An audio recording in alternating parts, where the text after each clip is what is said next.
Cuando se calma el bullicio de la ciudad y se van apagando las luces de la casa, se enciende la luz del entendimiento. Desde este momento comienza Puerto de Libros, Librería Radiofónica, programa que contiene todos sus elementos tipo A. Puede ser escuchado por niños, niñas y adolescentes sin la supervisión de padres, madres o representantes. Comienza Puerto de Libros, Librería Radiofónica.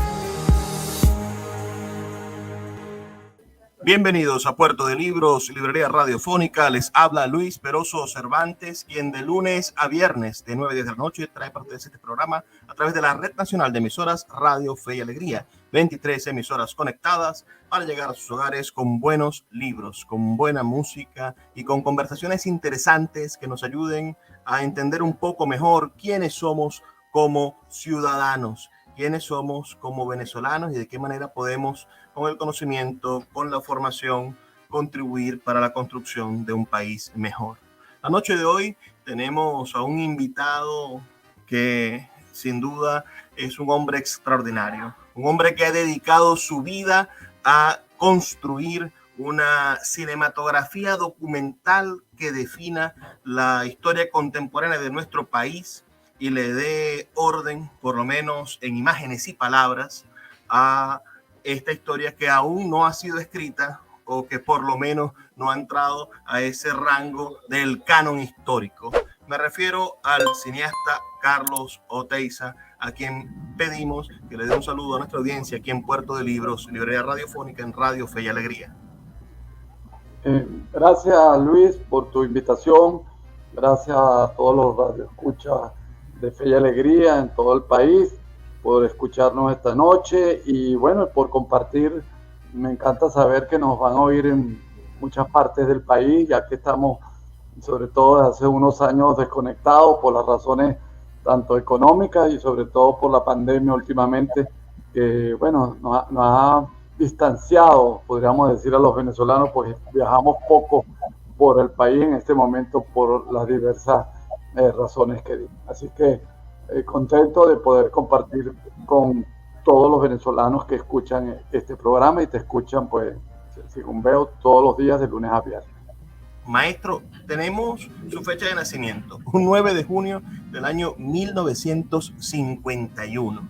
Es quizá un año bastante curioso en los procesos de la transición política venezolana. Usted lo ha estudiado, ha hecho la radiografía documental de ese año y quizá crecer en esa década de los 50 tan compleja, de tantas luchas democráticas, de clandestinidades y por otro lado de personas que se sentían seguras, porque siempre está la voz del abuelo que dice uno dormía con las puertas abiertas o decían esas cosas. Bueno, me hace preguntarme cuál es el primer recuerdo que tiene Carlos Oteiza de ser venezolano. ¿En qué momento se da Carlos Oteiza, niño, se da cuenta de que es venezolano? Bueno, seguramente no lo había pensado nunca, así que me está agarrando, como dicen por ahí, fuera de base. Es difícil, pero estoy seguro que me veo en el Colegio San Ignacio, en Villaloyola, en el kinder preparatorio, cantando los sábados el himno nacional. Quizás allí me veo, estoy seguro que fue sí me integré tanto con mis compañeros de clase como cantando un himno, ¿no? Cantando un himno que no era algo religioso, sino un himno, por supuesto, civil, y era el himno nacional venezolano y que uno formaba parte de algo, no solamente del colegio, sino de algo más amplio, que sería el país. Yo diría que debe estar allí. Y recuerdo esos sábados eran bastante emotivos, porque nosotros tenemos en esa época clases los sábados en la mañana, de 7:30 a 10:30, 11, era un pequeño clase, y había el acto patriótico los sábados. Estoy seguro que fue en ese momento. Siento curiosidad porque quizá entiendo que diferentes generaciones de venezolanos se han creado en una especie de espíritu de la nacionalidad diferente. Usted está en las que yo considero esas décadas de nacimiento privilegiadas. Para ustedes, los que se hicieron adolescentes y se hicieron adultos en Venezuela, bueno, tuvieron una adolescencia primorosa en el nacimiento de la democracia y tuvieron una juventud de los 20 a los 30 años en una Venezuela pujante, económicamente productiva, que ofrecía maravillosas oportunidades. Pero bueno, las siguientes generaciones, yo nací en 1989, puede imaginarse usted el país en el que crecí como niño en los 90 y fui adolescente con Chávez saliendo en televisión todos los días. Pero entonces, esta nacionalidad suya, ¿en qué momento nace la duda, la semilla en Carlos Oteiza de ser historiador o de comenzar a estudiar la historia del país? Porque si bien a mí me nace para intentar explicar los problemas, bueno, quizá cuáles serían las dudas que nacían en el joven Carlos Oteiza para ser historiador y para que dedicara su vida a esto. Sí, primero te voy a hacer una acotación en relación a lo que dijiste, ¿no? La generación que nació en esas décadas de los 50, 60. Tendríamos que entenderlo, Luis, desde la perspectiva también no solamente política, y eso es muy importante que nos escuchen en todos los venezolanos que están pues, hoy oyéndonos. Ahí está la importancia económica, Luis. Nosotros podemos decir que a partir de los 30, y si quieres, de los años 30, y sobre todo después de la Segunda Guerra Mundial del año 45, ya que ya éramos un país petrolero, empezamos a exportar petróleo en grandes cantidades, y sobre todo después de la guerra, como digo, pero ya antes, y eso le fue generando a todos los que vivían en Venezuela, digamos, una posibilidad de crecer, una posibilidad a unos de estudiar, a los otros de venir del interior de la República a las capitales de Estado, a Caracas, de empezar a estudiar en liceos, a empezar a estudiar en universidades. También se van fundando las industrias en los años 50 y 60. Entonces, es un crecimiento que durante, vamos a decir, después de los años 40, 50, 60, todos los que nacimos allí, nacíamos que el país iba progresando poco a poco y todos íbamos como mejorando. Pero evidentemente que hay excepciones, pero sí, y no lo estoy hablando matemáticamente con el PIB, el Producto Interno Bruto, que iba creciendo, sino el sentimiento que tú hablas con todas las generaciones, y a lo mejor tú hablas con tu abuelo y mucha gente que digamos, vivía en un pequeño pueblo, después fue creciendo, se compró una casita o un apartamento. Es decir, fueron décadas de crecimiento. Entonces, eso entiendo que hay una ruptura muy grande con las generaciones que nacen justamente, que naces tú en el 89, y yo diría a partir de los años 80, 90, que empieza a haber no un tema solamente político, que es importante, sino también económico. Se había acabado el crecimiento de la bonanza petrolera que había venido creciendo en la producción y en los precios petroleros durante 4 o 5 décadas, y eso se estanca. Entonces la gente, hay rabia y creen que es un problema político solamente. Y yo también quiero considerar, para que los que nos están escuchando, que es importante entender también el problema económico, qué recursos tenía el Estado venezolano en ese momento para darle en los años 80 y 90 respuesta a las demandas sociales. Luis, yo cuando en el año 51, quizá Caracas no llegaba todavía al 1.000.000 de habitantes, Venezuela tenía 5 millones y medio, y ya estábamos produciendo 1.200.000, 1.500.000 barriles de petróleo. 30 años después éramos 20 y pico millones de habitantes, y ya, digamos, la crisis nos encontró un país endeudado, y ustedes van a vivir un país diferente al nuestro. Eso lo quería dejar, porque algunas veces la gente no piensa, que no lo entiende. No es solo político, es también los recursos económicos que tuvimos una o dos generaciones antes de la de ustedes. En lo segundo me decías entonces, la segunda parte, que era tu pregunta precisa, era en relación, me dijiste, a su inclinación por la historia. ¿Por qué un joven estudia de 15, 16 años, le da por empezar a estudiar historia y se dedica a hacer eso toda su vida? Sí, es interesante. Bueno, se une a quizás, Luis, justamente porque lo que yo he hablado algunas veces, mi padre salió de España con la guerra civil y bueno, y después mi madre es de La Habana, salió en el año 45 y yo me crió en Venezuela, digamos, muy al estilo caraqueño y muy venezolano, porque mi familia no tuvieron quizás el empeño de recordarme a Cuba y a España todo el tiempo. No tuve la suerte de que, bueno, se decidiera que en esa época, los años 50, hacerse venezolano era un privilegio. Entonces, no era de esas inmigraciones que decía, bueno, vámonos 2, 3 años a Venezuela.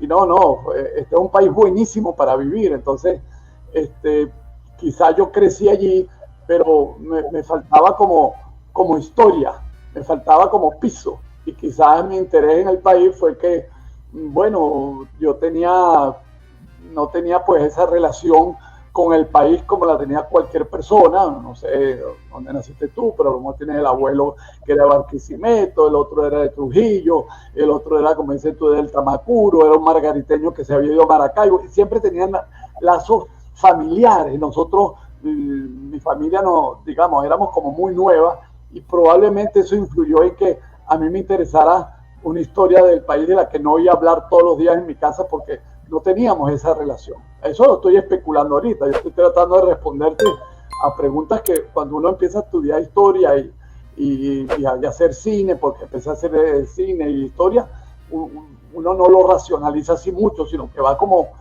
que va cayendo, va poco a poco entrando en un camino, y de repente uno dice, bueno, a mí no me gusta estudiar, yo no quiero ser abogado, yo no quiero ser doctor, o yo no quiero ser empresario, a mí me gustan las humanidades, creo que las comunicaciones, y entonces uno va entendiendo que la historia, el periodismo. Yo empecé estudiando periodismo en la Universidad Católica Andrés Bello, y después me salí y terminé estudiando en Francia historia. Entonces es acumulativo, ¿no? El ambiente familiar, y después una decisión también de ya en qué puedo ser, qué es lo que me gusta y en qué puedo ser útil. Entonces me gustó la historia y me gustó. Vamos a hacer una pausa, maestro. Disculpe que lo interrumpa. Son solamente 2 minutos para escuchar los mensajes que tienen para nosotros los amigos de Radio Fe y Alegría, y ya volvemos con más de este programa especial esta noche con el cineasta venezolano Carlos Oteiza. Escuchas Puerto de Libros con el poeta Luis Peroso Cervantes. Síguenos en Twitter e Instagram como @Librería Radio. La librería Puerto de Libros, librería de autor, ya se encuentra en el Teatro Baral de Maracaibo. Puedes acercarte al maravilloso espacio del café del Teatro Baral, y allí vas a encontrar un repertorio gigantesco de libros de nuestra librería Puerto de Libros, librería de autor. También puedes solicitar cualquiera de nuestros títulos a través de nuestra página web puertodelibros.com.be o a través de nuestras redes sociales, especialmente Instagram, @Puerto de Libros en Facebook, Twitter e Instagram. Puerto de Libros, la mayor librería virtual de Venezuela, y ahora también en el Teatro Baral, patrimonio cultural de nuestro país. El poeta Luis Peroso Cervantes le acompaña en Puerto de Libros, librería radiofónica, por Radio Fe y Alegría, con todas las voces.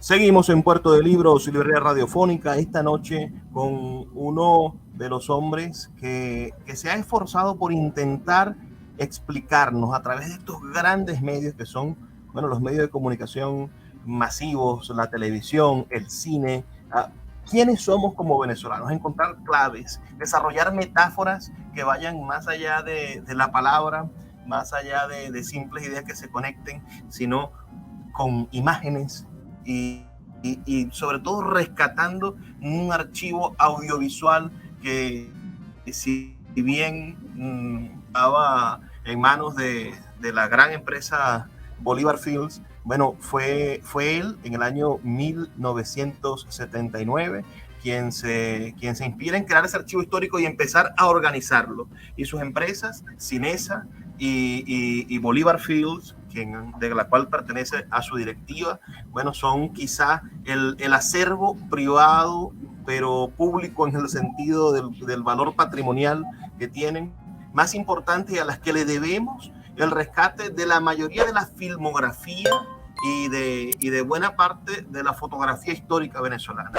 ¿En qué momento de sus estudios de historia usted entiende la importancia de esos documentos? Porque pareciese que en nuestro país, yo siempre he planteado que el país nace en 1948, cuando Juan Liscano se le ocurre celebrar la democracia uniendo a todas las manifestaciones culturales en un día. Antes Venezuela era simplemente una unidad arbitraria de culturas, pero el día que estuvieron todas por fin en un escenario, y aunque sea Caracas las pudo ver, el país empezó a crear su narrativa.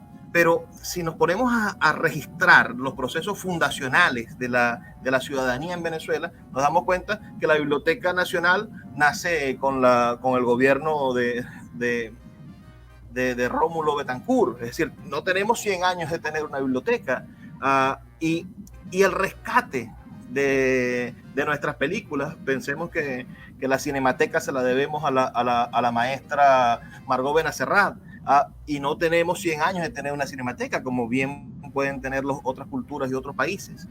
¿De dónde nace ese trabajo incansable, el cual desde aquí le agradecemos profundamente, maestro Carlos Oteiza, por rescatar, organizar y difundir el archivo histórico filmográfico de Venezuela? ¿Cómo se encontró usted con esos archivos de Bolívar Fields? Bueno, quizás respondiendo a la pregunta, tengo así como una marca interesante, un poco de la educación que nos dieron en Venezuela, en los colegios, en los liceos. Recuerdo que cuando fui a estudiar en Francia, en la universidad, justamente Luis, empecé en la universidad ya en el año 73-74, que fue el boom petrolero, porque fueron cuando hubo la guerra árabe-israelí, subieron los precios enormemente de 3 a 12 y 14 dólares, y fue la época, digamos, en la que Europa paró un poco el crecimiento que llevaba después de la Segunda Guerra, y tuvo que parar, y el tema del petróleo se puso muy de moda allá en la universidad en Francia, y recuerdo que me preguntaron a mí para que hablara sobre el petróleo y Venezuela. Y tengo que reconocerte, Luis, que me sentí muy incómodo porque no supe qué decir. Es decir, a nosotros no nos habían hablado, ni nos hablaban, ni nos preparaban para entender que éramos un país petrolero con una historia, porque nosotros siempre éramos un país que estábamos como innovadores, jóvenes que estábamos todo el tiempo mirando hacia el futuro. Es decir, siempre buscando con los recursos que había la máxima posibilidad de consumo, de tecnología, de lo que hubiese, pero el pasado no era importante. Y quizás allí hay como una marca importante del momento que yo dije, oye, pero ¿qué educación le dan a uno cuando lo que sabe más o menos es de la guerra nacional, la guerra de independencia, y luego desconocemos el país? Y bueno, y por supuesto de petróleo. Quizás allí hubo una marca importante para mí. Luego, las películas que uno fue viendo tanto afuera sobre la Segunda Guerra, sobre lo importante que le daban, la atención que le daban los otros países a su historia, y nosotros siempre hablábamos de una historia bastante elemental, de la guerra, de la independencia, pero no pasábamos de más allá de Guzmán Blanco, y eso uno ve que no tener un pasado claro no hace ciudadano. Un ciudadano tiene que tener claro de dónde viene, tiene que saber de qué le ha pasado, qué hemos hecho, y ahí seguramente tuve la coincidencia, pues que como dices tú bien, la familia teníamos esta posibilidad de los noticieros, tanto de Bolívar Fields como de Cinesa, y empecé cuando llegué de Francia. Mi misión fue arreglar los archivos. Mucha gente lo que hace cuando tiene archivos es botarlo porque es un fastidio, y nosotros aquí decidimos guardarlo y ordenarlo y mirar y ver qué tiene, clasificarlo, que es lo más difícil de todo, porque una cosa es tenerlo, pero otra es clasificarlo para buscar, y eso ha sido inversión de muchos años trabajando, y que se lo hemos devuelto al país, como tú bien dices, en la producción de documentales, porque la idea no es tener ese archivo por tenerlo, sino generar y producir trabajos que puedan hacerse los venezolanos preguntas. Yo diría que nosotros lo que alimentamos es ciudadanía con nuestro trabajo, alimentamos un hombre más y una mujer más, digamos, más completa, con mayores dimensiones, y no solamente oyendo lo que dice el gobierno, sea o cualquier otro gobierno. Es decir, siempre hay que tener varias miradas, y uno quiere colaborar con la pluralidad de miradas que debe tener cualquier ciudadano, y no tomarse solamente un discurso. Es decir, no debe haber hegemonía comunicacional, sino debe haber pluralidad. Poco me imagino yo ahí como ustedes ahí en Fe y Alegría, que uno oye de todo, que según... Entonces, que eso es lo importante, que cada uno se haga su idea a partir de la pluralidad de mensajes. Evidentemente, nosotros colaboramos, y yo colaboro personalmente porque me apasiona tanto el cine como el documental, porque nos hace mejores ciudadanos a la hora de hacer la historia, de comprenderla, de buscarla, de retratarla, de dejarla ir, de hacerse preguntas, de que no debemos tener un pensamiento único, sino variado, y eso nos da. No podemos seguir creyendo, como en un momento creímos, tú quizás en el año 89 ya no, pero durante décadas nosotros teníamos, yo diría, un poquito olvidado lo que habíamos hecho, y por eso seguramente al final del programa vamos a llegar al documental de Rómulo Resiste, que es una épica que los venezolanos habíamos dejado de hablar, y bueno, a mí me pareció que era importante hablar, pero esperemos llegar a ese momento para conversar. Claro que sí. Mira, la primera imagen o el primer recuerdo que tengo yo de Carlos Oteiza como director de cine fue con esta trilogía increíble. Dice uno increíble porque son 3 mediometrajes de documentales, que es El Reventón 1, 2 y 3. Esa propuesta de querer hacer una historia audiovisual del petróleo y poder definir los procesos desde la lucha para la creación de la industria como tierra prometida y realización del venezolano, y finalmente ese pan amargo que nos dejó el petróleo, del cual no aprendimos como Estado y como sociedad a madurar la riqueza, ¿no? ¿Dónde nace ese? Yo siento al ver ese documental que ese documental nace en la juventud, a pesar de ser que usted tuvo durante años, 10 o 15 años, supongo, imaginando cada una de las escenas de este documental, mientras organizaba el archivo, mientras iban pasando las cosas, mientras usted iba desarrollando sus otras películas documentales. Se dio la oportunidad de comenzar el siglo XX con El Reventón. Para los que no lo han visto, está disponible en el canal de YouTube de Cinesa. El Reventón 1, 2 y 3. El Reventón 1 son los inicios de la producción petrolera en Venezuela.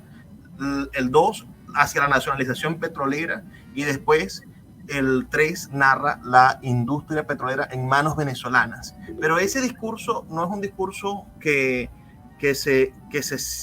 pienso yo se pueda construir en una reunión de producción un sábado por la tarde. Yo siento que Carlos Oteiza nos dejó su herencia, su manera de ver el país en ese ¿Cuál es el trascámara mental de la escritura de El Reventón? Sí, todas esas preguntas que tú haces, Luis, son tan llenas me cuestionan, porque no tengo todo tan claro como son tus preguntas, pero evidentemente sí. Como te conté antes, esa idea nació desde Francia, cuando me encontré que era un venezolano que no podía conversarle a los franceses sobre lo que era un país petrolero. Y luego pasaron muchos años, claro, yo haciendo cine y hacíamos películas, y el petróleo es una cosa muy fría, Luis, es decir, entender, y así es, de verdad, el petróleo es un producto y hacer una historia del petróleo no es fácil. Y yo creo que me tocó en buen momento hacerlo porque con los primeros trabajos que hacía quizás no hubiera estado tan preparado para hacerlo, y ya tenía metodologías de trabajo que me costó mucho, por decirlo así, porque no era mi área, la economía petrolera, saber buscar imágenes, fue muy difícil. Creo que tú has hablado de este proyecto y yo tengo que ser honesto contigo, que creo que es el trabajo que más me ha, es decir, que me ha costado más, porque no soy economista, no soy técnico, no sabía nada de petróleo, no viví en el Zulia, no en el estado de Anzoátegui, en Monaga, en la faja del Orinoco, todo era desconocido para mí. Entonces, pero fue cuando yo los terminé, que he terminado 3 y espero hacer quizás un cuarto, cuando la situación, generalmente los 3 documentales terminan al finalizar un periodo importante de algo que ya ha pasado y que todavía no he visto que haya pasado, haríamos el cuarto, pero creo que fueron los documentales que me tomaron más tiempo, años, y más me exigieron a mí, me exigieron mucho, pero también estoy muy contento porque sé que quedaron allí como una deuda que tenemos. Yo me represento ahí como representante de muchos venezolanos que lo hubiéramos querido hacer y no lo pudieron hacer, y yo lo hice, y creo que es una obra que a todos los que les interese el país pueden verla, disfrutarla, opinar, y están allí. Fue un rescate muy intenso, y como dices tú, no fue una reunión, fueron años de trabajo en equipo, por cierto, Luis, pareciera que yo tengo equipo, gente que trabaja, los editores, los productores, sí, nosotros hacemos un equipo para cada documental, y el cine es un trabajo de equipo.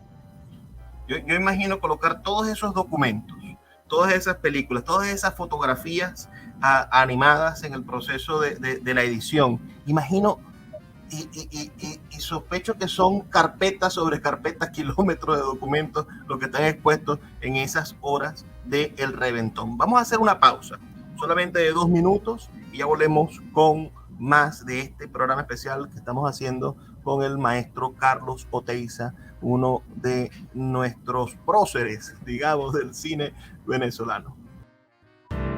Escuchas Puerto de Libros con el poeta Luis Peroso Cervantes. Síguenos en Twitter e Instagram como @Librería Radio. Sultana del Lago Editores es una empresa zuliana de servicios editoriales. Nuestro catálogo tiene más de 100 títulos de autores nacionales e internacionales. Además, somos la única editorial que presta servicios de impresión bajo demanda en Maracaibo. No necesitas invertir en grandes tirajes. Tus lectores pedirán tu libro, nosotros lo imprimiremos y tú obtendrás regalías. Por ello, también editamos internacionalmente en Amazon y Google Play Books. Conoce más en nuestra nueva página web www.sultanadelago.com o siguiéndonos en Instagram como @sultanadelago. El poeta Luis Peroso Cervantes le acompaña en Puerto de Libros, Librería Radiofónica, por Radio Fe y Alegría, con todas las voces.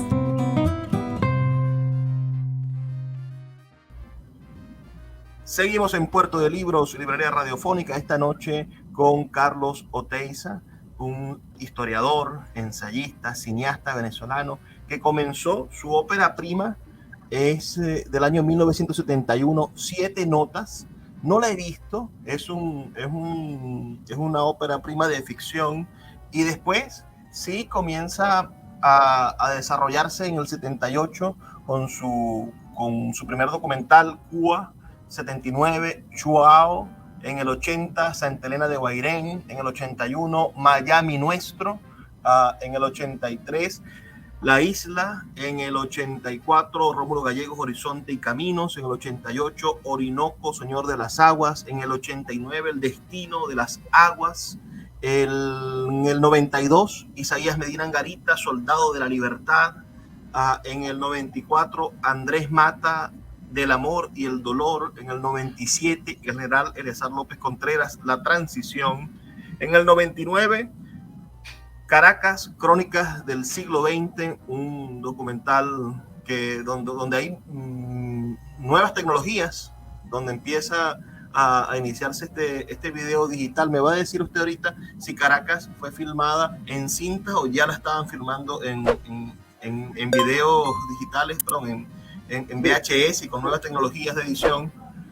En el 2001 publica Venezuela al bate, orígenes de nuestro béisbol. En el 2007 el Reventón 1, en el 2008 el Reventón 2, en el 2014 el Reventón 3. En el medio, quizás el documental venezolano que más ha sido promocionado en las carteleras de cine, que fue un boom, digamos, tener durante tanto tiempo en carteleras de cine un documental como fue Tiempos de Dictadura, los tiempos de Marcos Pérez Jiménez.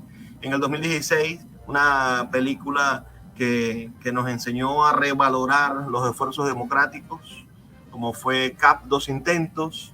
En el 2018, una que no he visto, y aquí soy culpable, por mi culpa, se llama El pueblo soy yo. Pero en el 2021, una película que no pude resistir a esperar a que saliera. Apenas estuvo en cartelera en la gente de Go Live.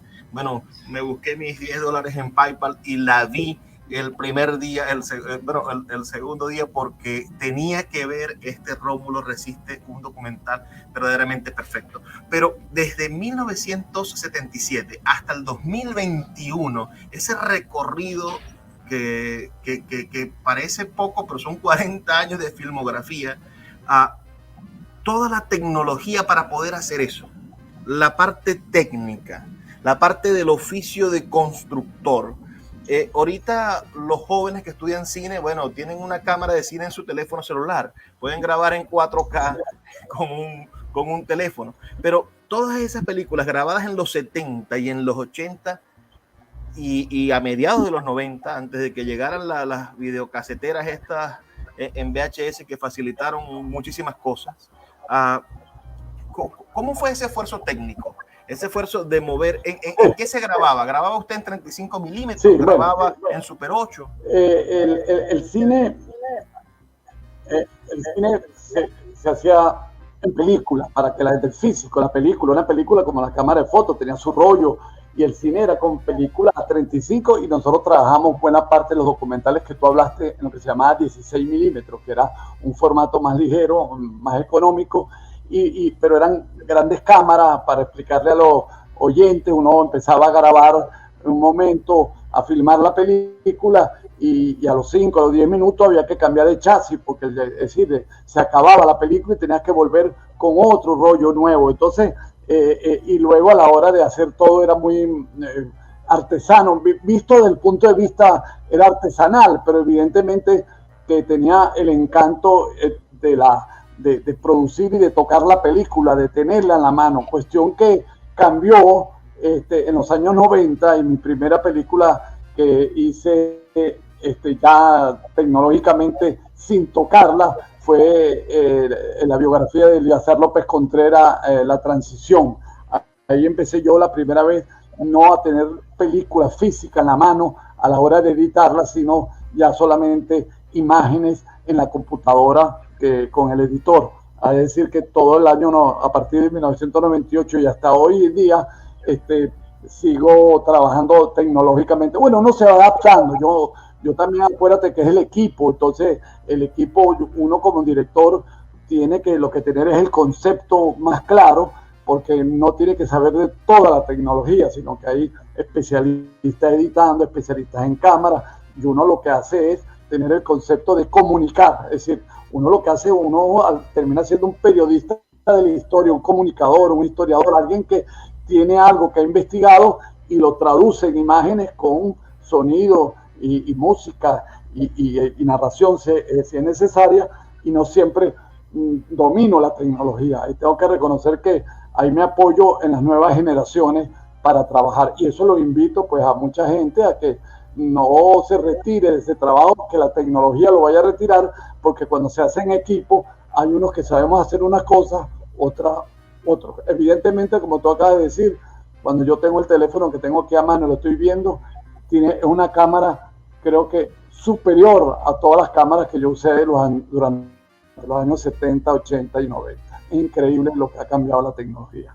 En eso sí te hago un reconocimiento de que ha sido como muy espectacular para el cambio de uno, lo que uno vivió y lo que ha vivido toda una generación que estábamos acostumbrados a otra manera de hacer las películas. Claro, que cuando nos encontramos en la cartelera y que tuvo muy buen marketing, debo decirlo, bueno, lo viví, lo pude ver, sé que el Reventón también tuve la oportunidad de verlo siendo estudiante y ver que hubo un intento de marketing, pero el marketing de Tiempos de Dictadura es un antes y un después de cómo hacer marketing para un documental. Siento que verdaderamente hizo efecto, de que se hicieron, bueno, también las redes sociales que habían empezado, hicieron que llegara a muchísimas partes la promoción y la idea también de hacer en medio de un año turbulento. 2012 fue un año turbulento políticamente para el país. Se acusaba en ese momento, en plena campaña electoral, se acusaba a Chávez de dictador, lo decían los contrincantes políticos, y de repente sale una película que se llama Tiempos de Dictadura, como para hacernos ver atrás cómo funciona y cómo funcionó una dictadura en Venezuela hacía apenas 50 años, hacía apenas 60 años. Háblenos de esa película, que yo creo que muchas personas la han visto, y el que no la haya visto, les recuerdo que hay un canal de YouTube de Cinesa que amablemente, y quizá también para voltear la torta a la piratería, bueno, ha dispuesto este tipo de materiales para que las personas puedan verlos en sus canales de origen y ayuden también a que sea una manera de financiamiento, supongo, de estos documentales a lo largo del tiempo. Pero háblanos de Tiempos de Dictadura, en el momento en el que comienza ese proyecto, ¿cuándo lo imagina y qué placer le ha dado la realización de ese documental? Sí,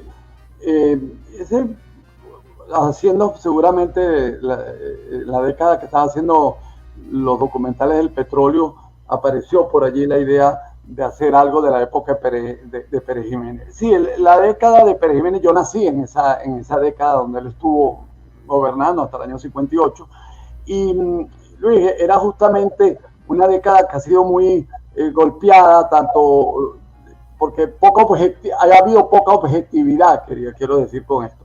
Es decir, que tenía unos detractores enormes, bueno, la dictadura era esto, y por el otro lado, los perejimenistas, como tú dijiste al principio del programa, bueno, qué época maravillosa, donde podíamos vivir con las puertas abiertas, no nos robaban, y digamos, no había como que un acercamiento un poco, yo no sé si como más objetivo, más tranquilo, porque ya había pasado mucho tiempo y podíamos hablar de Tiempo de Dictadura y mostrando las grandes obras de Pérez Jiménez, sus grandes realizaciones, sin que uno tuviera que ser un perejimenista, y al mismo tiempo podría hacer una película diciendo las torturas, lo que había pasado, sin tener que con eso descartar lo otro, sino que era tener una visión más completa, que es lo que nos falta un poquito a los venezolanos, tener la tranquilidad de ver que todo tiene dos lados, que hay que tratar de comprender la historia, por qué se da, qué nos pasó,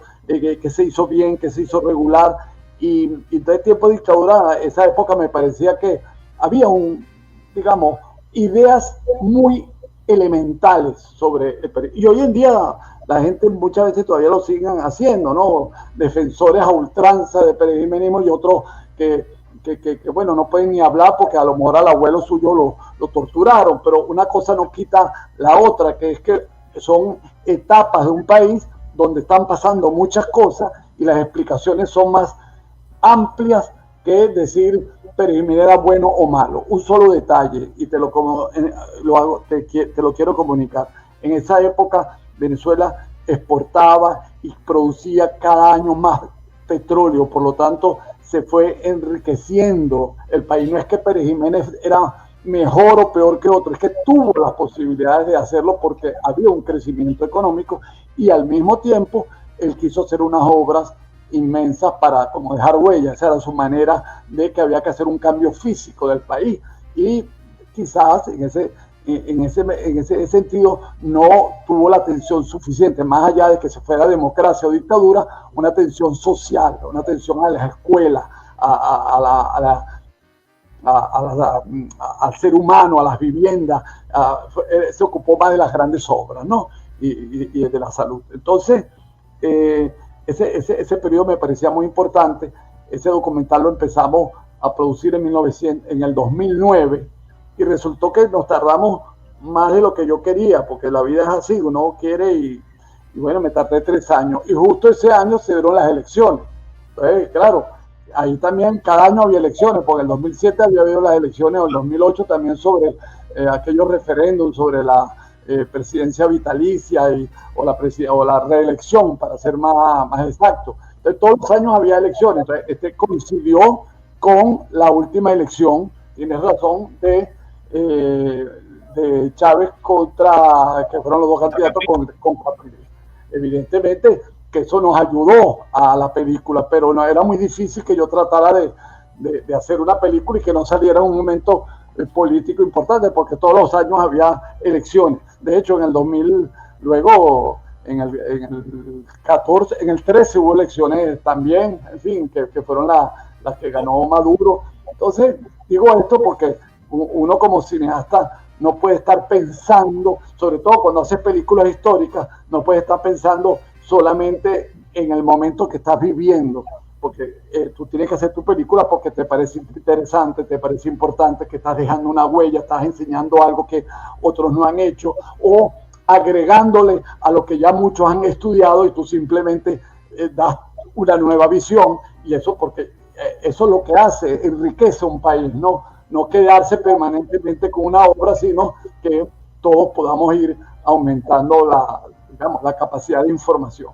Y fue un documental que, como tú dices, tuvo muy buena acogida en la sala de cine, y fue muy impresionante mirar hacia el pasado, 50 años atrás, y descubrir lo que había pasado, porque también estaba olvidado. Los venezolanos no teníamos claro qué había pasado en esa época. Entonces fue como una sorpresa, además del momento coyuntural político que le dio pues una lectura, quizá trató de actualizar la lectura, pues, pero evidentemente que son 2 momentos y 2 periodos presidenciales diferentes, ¿no?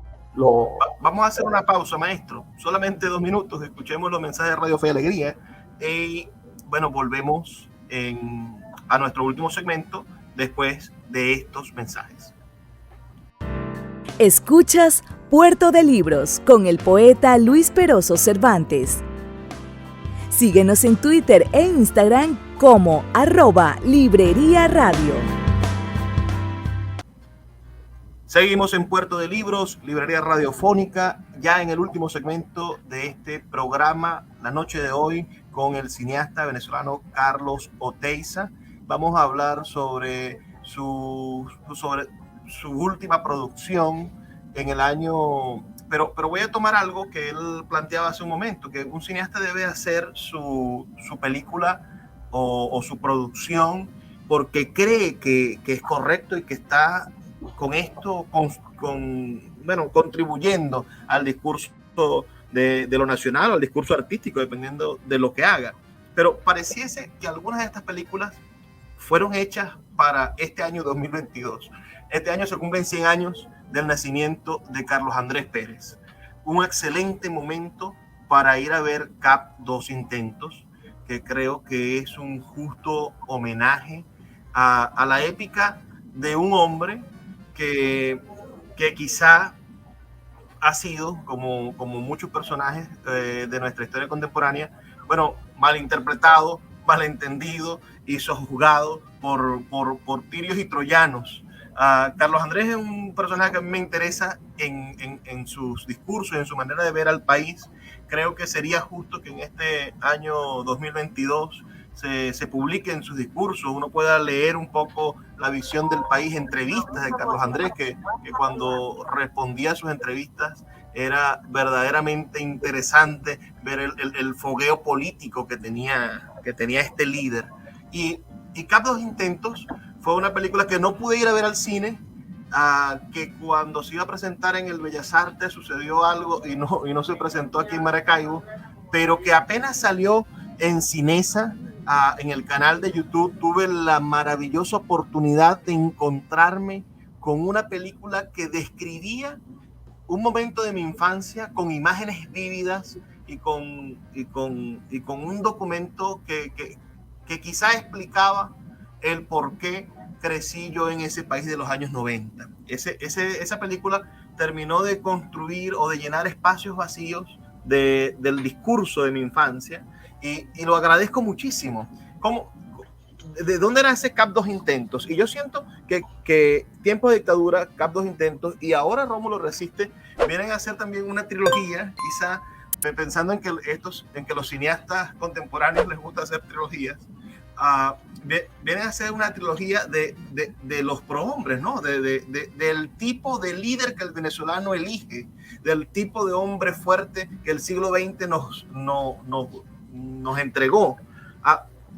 Cuénteme un poco de la realización mental de Cap Dos Intentos. Sí, Luis, es muy interesante y veo así como la aclaratoria. Si te das cuenta, Luis, hasta por dos títulos, ¿no? El primero es Tiempos de Dictadura, que es el gobierno, la época de esa década, o esos 9 años que estuvo, no siendo presidente todo el tiempo, pero estuvo en el poder Pérez Jiménez, porque él al principio era Delgado Chalbó el presidente, ¿no? Cuando tomaron el poder los militares en el 48. Pero ahí es Tiempo de Dictadura. Después Cap Dos Intentos, no hablo de una biografía de Cap, sino de los dos gobiernos de Cap. Y ahora voy a hablar de... Y por último, Rómulo Resiste, es el último gobierno de Rómulo, o el segundo, el del 59-64, y tampoco es una biografía. Te das cuenta que también las películas tratan de llenar esos espacios de el tiempo político y no solo de la persona. Lo que pasa es que esos tiempos políticos están marcados por unas personalidades que han hecho historia en el país. Entonces la historia también está hecha por el pueblo, las organizaciones, las instituciones, la sociedad, pero también por los líderes. Y evidentemente que los líderes siempre marcan. Y Carlos Andrés, por ejemplo, para volver al tema, Carlos Andrés Pérez marcó porque con su primer gobierno fue un periodo excepcional. Nosotros veníamos con 3 periodos democráticos bastante estables y de repente de crecimiento económico, como te dije antes, y de repente el petróleo, el precio se disparó y bueno, le llegó a Cap y a ese gobierno un dinero que no se esperaba y se pudieron hacer cantidad de obras y proyectos inmensos que unos funcionaron muy bien, otros regular y otros también al final terminaron endeudando o de alguna manera al país o creyendo que podíamos hacer unas obras superiores a las que podíamos en verdad hacer. Entonces, que el país quedó después endeudado, pero más allá hizo importantísimas obras pero estaban reflejadas como un capitalismo de Estado en que el Estado podía meterse en todo y que el Estado iba a dirigir un poco la sociedad, sin ser una sociedad, pues digamos, socialista, ni mucho menos, pero sí donde el Estado tenía mucho peso. Cuando él llega al segundo gobierno, es al revés. Le toca un momento en que el Estado, Venezuela tiene problemas, el precio del petróleo está bajo, entonces el discurso de él es, no, el Estado no tiene que tener tantas empresas en la mano, sino al revés, hay que venderlas, hay que dárselas al sector privado y que el sector privado las desarrolle y nosotros, el gobierno, nos ocupemos de lo que es importante, que es la salud, que es la educación, que son los servicios básicos del país. Entonces, ese mismo hombre tuvo 2 gobiernos tan diferentes uno del otro, que no podía para mí pasar, digamos, dejarlo pasar. Era como que, ¿entiendes? Tú tienes una misma persona y te hace 2 gobiernos y es el mismo Carlos Andrés Pérez. Bueno, es Carlos Andrés Pérez que creció, que evolucionó, que vio unas cosas que otros no vieron. Entonces me llamaba muchísimo la atención. Y lo mismo pudiera pasar entonces con el Rómulo Resiste, que Betancur se recuerda poco, o se habla que fue violento, o se habla que ese periodo de Betancur pues la policía había sido dura con los guerrilleros, y el cuento es que también la guerrilla le hizo duro al gobierno de Betancur, es decir, se alzaron contra las instituciones, se alzaron contra la Constitución, se alzaron con la normativa y no había razones para hacerlo, sino un sueño de una juventud que creyó que podía transformar el país con una revolución, y lo que hizo, digamos, fue, diría yo, perjudicar el desarrollo democrático del país, y esa épica de Betancur defendiendo la democracia también había sido olvidada o había sido marginada, diría yo. No Rómulo Betancur, que Rómulo Betancur siempre ha estado presente en los intelectuales, en la opinión,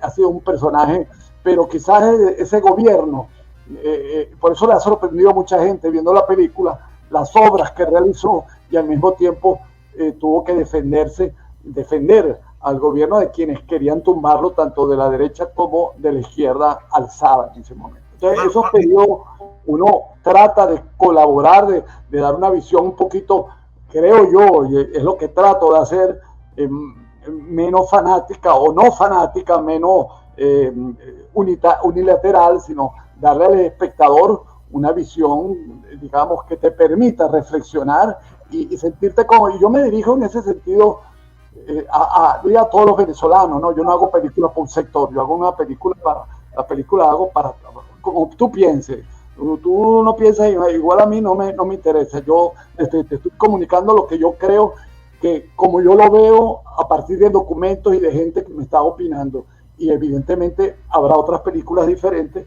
pero no las hago para un sector de los venezolanos, las hago para todos los venezolanos. En Rómulo Resiste pasa, pero en toda su cinematografía yo intuyo que está la intención directa de hablar como la gente se siente. Cuando vemos el Reventón, las tres piezas de Reventón, el narrador, que por cierto, no sé, pasaríamos horas hablando de por qué elegir la voz de Serrano. Es decir, esa voz que conduce, como que es un hilo conductor de sus documentales en esta década, pero más allá de elegir esa maravillosa voz que le da tono y le da unicidad a sus documentales en este siglo, el narrador, la narrativa, el texto, el guión que usted escribe, en la mayoría de los casos, intenta siempre resaltar cómo el venezolano va cambiando y mutando con sus hechos históricos. Pero en Rómulo Resiste es personal. En Rómulo Resiste está la voz del niño. Y esto nos conmovió a todos, supongo. Por lo menos en mi caso, me hizo sentir que pude haber sido yo ese niño que estaba viviendo todos esos procesos políticos sin poderlos comprender. También fue una epifanía. ¿En qué momento llega la necesidad de tener que contar esto desde la voz personal del niño Carlos Oteiza? Sí, te respondo como la sedimentación que se van dando a los ríos, poco a poco. En ningún momento llegó y se armó aquel arenal, sino que eso va poco a poco. Entonces, claro, son muchos años haciendo películas y muchos años viendo que lo que yo hablo de la gente, de los otros, y que no estoy yo allí, que no estamos, no. Y aunque sí he hablado siempre en las películas, trato de hablar del venezolano. En este caso yo había vivido esta época y me parecía que iba a ayudar a... Tengo claro que el documental es un género difícil para la gran mayoría y para los jóvenes, y siempre estoy buscando la fórmula cómo hacer que los jóvenes sepan y puedan ver documentales históricos sin decir que son fastidiosos. Digamos, algo que uno tiene en la mente, el realizador. El creador no crea para sus amigos, porque, bueno, puede haber algunos, pero no es mi caso. En mi caso es que estoy creando pensando en los otros, en los jóvenes, en quienes desconocen, como el Carlos, que vivió durante muchos años y le decían solamente una parte de la historia. Entonces yo me siento como que necesitado de comunicar cosas del país, pero también quiero que le lleguen a la mayor parte de los venezolanos. Y esta posibilidad de contar un poco mi vida, creo que ayudaba a hacer este periodo más fácil, más interesante, más sensible, y bueno, también abrirse los realizadores existimos como seres humanos, ¿no? Y que formar parte de esto, contar la historia, era como que algo que se está poniendo un poco de moda. Yo no sé a quién estoy, yo no puedo decir que estoy innovando, pero estoy seguro que hay influencias del mundo del cine que lo influye, que puede influir en uno, y que creemos que ya el realizador en el momento no tiene por qué ser totalmente objetivo, que también su vida forma parte de allí. Y no solamente mi vida, sino la suma de familias, que existe, que vivieron y que existe, es el país. El país no es un presidente, el país no es el parlamento, el país no es la construcción de un puente, el país somos nosotros. Y contarlo a través de mi vida iba a ser también un modelo para los otros venezolanos. Nosotros somos quienes hacemos el país. Yo también formo parte de este país. Por allí va la respuesta, ¿no? Que siempre son preguntas difíciles para uno, porque cuando uno hace película uno no se está preguntando. Si se me preguntara todo, quizás no avanzaría, ¿entiendes? Claro. No, estaría como preguntando y qué va. No, uno va como dejándose llevar. Uno se deja llevar por los impulsos, ¿no? Y entonces, bueno, claro que había un riesgo, ¿no? Y en esta película hablar de la primera persona era riesgoso, y bueno, pero había que tomar riesgo. Me parecía que era importante, como creador, siempre estar tratando nuevas propuestas. Quiero finalizar con la pregunta que hacen todos los periodistas cuando terminan. ¿En qué está trabajando ahora el maestro Carlos Oteiza? ¿Qué nuevo nos viene? Sí, esa pregunta me lo hubiera hecho hace 3 años, te hubiera dicho, no te puedo decir, espérala. Es lo que hago generalmente. Mantengo como tranquilo la información de lo que estoy haciendo, porque si no, Luis, tú dentro de 6 meses me llamas y me dices, mira, ¿y cómo va el proyecto sobre el lago de Maracaibo? Y a lo mejor no lo empecé, o si lo empecé, o no va. Y entonces para evitarme esa pregunta, dijo, yo estoy trabajando, créeme que estoy trabajando en algo y va a venir, pero será dentro de algunos meses o años, porque los trabajos documentales no los hago tan rápido como quisiera hacerlos, ¿no? Pero espero tampoco tardarme mucho. Sí estamos trabajando, tenemos ya la idea, estamos en construcción, sabes que hay que buscar los fondos, todo ese tipo de cosas, y es siempre el país, siempre preguntándonos, siempre tratando de crear ciudadanía, porque es al fin y al cabo lo que creo que hacemos nosotros con nuestras películas, y hacer que el ciudadano tenga mejor conocimiento de su historia y pueda defenderse, digamos, ¿cómo se llama? Sí, sobre el autoritarismo, sobre el mensaje único, sobre el control del Estado sobre uno, no, sino que uno lo que quiere es que el ciudadano sea un ciudadano rico de información, para que pueda tomar sus decisiones, no por lo que diga el gobierno, por lo que diga su conciencia y lo que diga su estudio, su pensamiento, su voluntad. No dejarse dominar por quienes tienen mayor poder. Bueno, en el buzón de sugerencias me gustaría meter que nos explique a estos que nacimos en los 80, qué terminó de pasar en esos años 90, de desentrañar la llegada de Rafael Calderas al poder, y cómo la democracia ha ido creciendo y sufriendo por el otro lado. Lo meto en el buzón de sugerencias. Maestro, está oído. Nos toca despedirnos. De verdad, ha sido un inmenso placer conversar con usted. Espero que nos permita seguir colaborando con usted cuando Cinesa o Bolívar Film tenga algo que mostrarle al país. Bueno, nosotros tenemos esta pequeña ventana para ayudar. Te mantendré informado. Por cierto, que en el canal de Cinesa Channel está también la historia del padre Vela, que es el fundador de Fe y Alegría, y he visto que lo han visto, pero yo creo que podrían verlo más gente. Creo que es una historia muy buena, la historia del padre Vela, que está allí en Cinesa Channel. Es una oferta que les hago para que la gente de Fe y Alegría o la gente que está oyéndonos puedan verlo en el canal. Muchísimas gracias, maestro. Nos despedimos, pero Gracias. no sin antes recordarles a todos ustedes que estamos aquí de lunes a viernes de 9 a 10 de la noche por la Red Nacional de Emisoras Radio Fe y Alegría. Les habló Luis Peroso Cervantes y ha sido un inmenso placer trabajar para ustedes. Por favor, sean felices, lean poesía.